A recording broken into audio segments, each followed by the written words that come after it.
is university education worth it? That is an intractable question.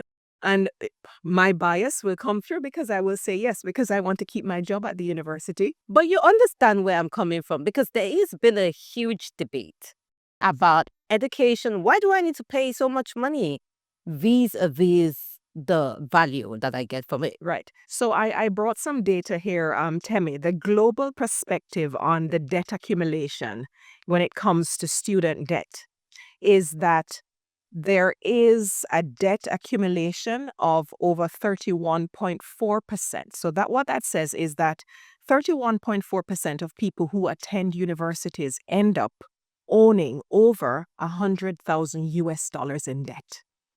And this is worrying. This is very troubling. And that, I think, is where a lot of the doubt about the value in education has stemmed from.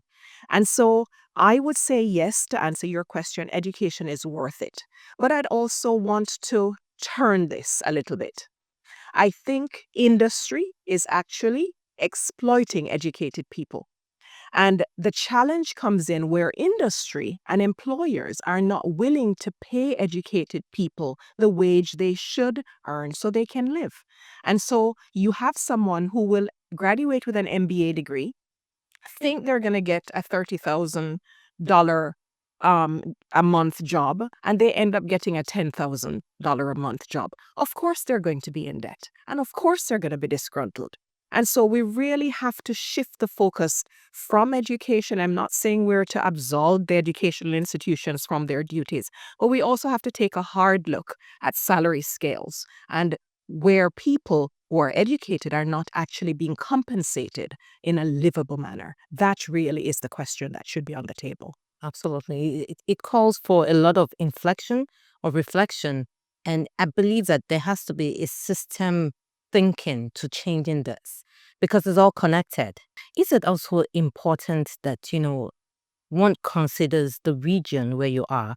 I believe that it's a global market and there's going to be a lot of global mobility, but is it important to consider what's happening around you? And why do I say that?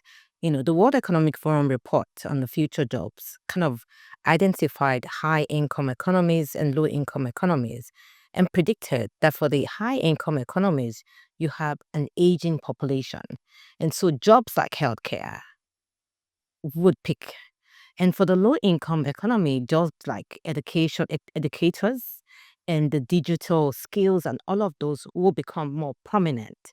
But I believe there's global mobility because people from the low income, middle income economies will also move to the high income economies.